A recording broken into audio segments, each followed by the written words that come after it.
Sit back and relax while I tell you a tale of how I discovered my missing tail. No, I haven't a tail, nor was it a glove or a sock. Why, not even a tooth that grows back with the shoes. It's more like a heart tucked safe in your chest, that if it would stop, you'd fall down with a flop. So, listen real close, and then you will see of just where my missing piece came to be. Now, my name is Dilly. My mom, she was quite funny. She ate too many pickles while I was in her tummy. I live on the corner of Hobnob and Honey and a funny little house in a town called Hillbuddy. Now, folks from my town are peculiar indeed, for each one is born with a voice you can see. On some, it's a bump, on others, a lump, but never, oh never, is it ever a hump. Mine is quite different. Why, just look and see. It's simply a piece that's not where it should be. So I started to look around my house to see if in all this mess my small piece could be. I looked and I looked at it, I shook. I looked round and round, why, even under the ground.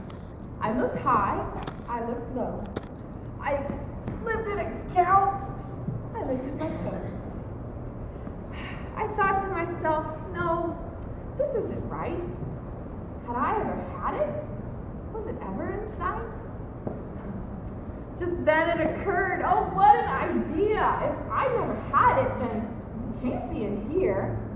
So I put on my shoes, my hat, and my gloves to search the world over to see where it was.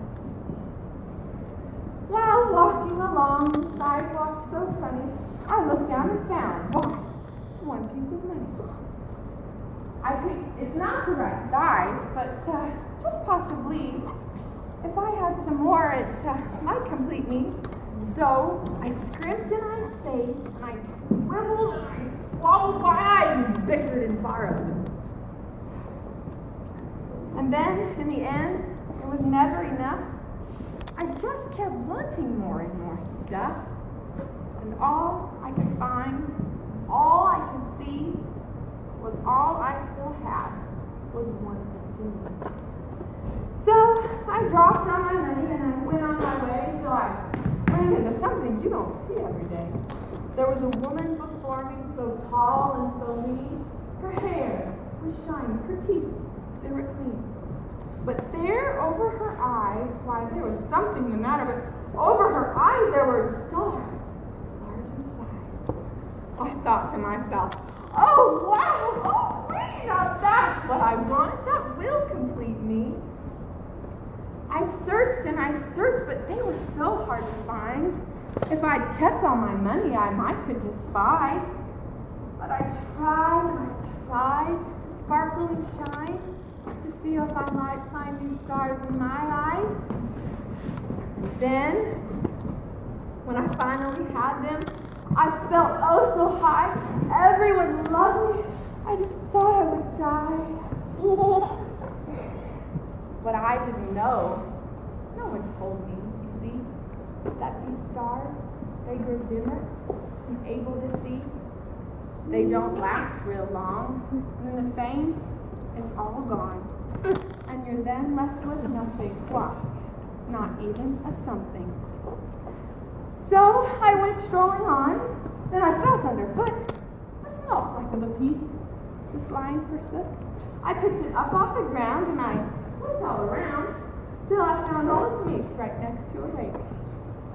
I gathered them up and I pieced every piece, and the shape that it shaped was the heart of a mate. Ah, love was the key. Love was the thing that would complete me. The shape wasn't big, no, not quite big enough, but man, it felt great, this love of a mate. So sweet and so full, all lovey and dovey, my other half-bound butterflies in my tummy. But I guess that my glue wasn't sticky enough, for I'm afraid that it broke, just like all of my hopes, and then that void, It brought fear and sharp, piercing tears. Now I was done. So tired of searching, my money all spent, my heart was hurting. My fame, it came and then it quickly went. So I wandered on over, sit on the bed. I sat down and I thought, and I thought, and I thought. And while thinking, I remembered of my mother. She told me of a man, how he loved me, how he died on a cross for me and all others. But was he the one? My void, could he fill it? I tried everything else. So, with one simple word, I let out with a yell. Jesus. It was then that I felt it, like wind and like fire. It lifted me up so much higher. He spoke through me words so soft and so sweet. My heart, it was soaring. I was limp in my knees as I stood to my feet, my head held up high. My face, it was shining. There were tears in my eyes. Then he said to me, Dilly, I was always the one. For when you are born, each and every one, I leave out a piece for me to complete. It's all in my plan. No, it's not a flaw. I do it on purpose, for I need you to see just how much you're dependent on me.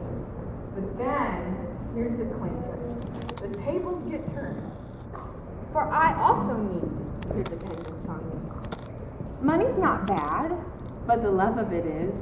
Fame, it's so lonely and willing to give, and only my love completes you, you see. Your other half found, why, that's only me. But when you're both ready, I'll bring him around. So now that you've found me and opened the door, I have so much to show you. Oh, so much more. You have things to do. There are others to tell of how they can fill their void as well. First, I stood there in awe. Then I went on my way to tell all the others what had happened that day. How I'd found in a moment that I was complete. How I finally found my missing piece.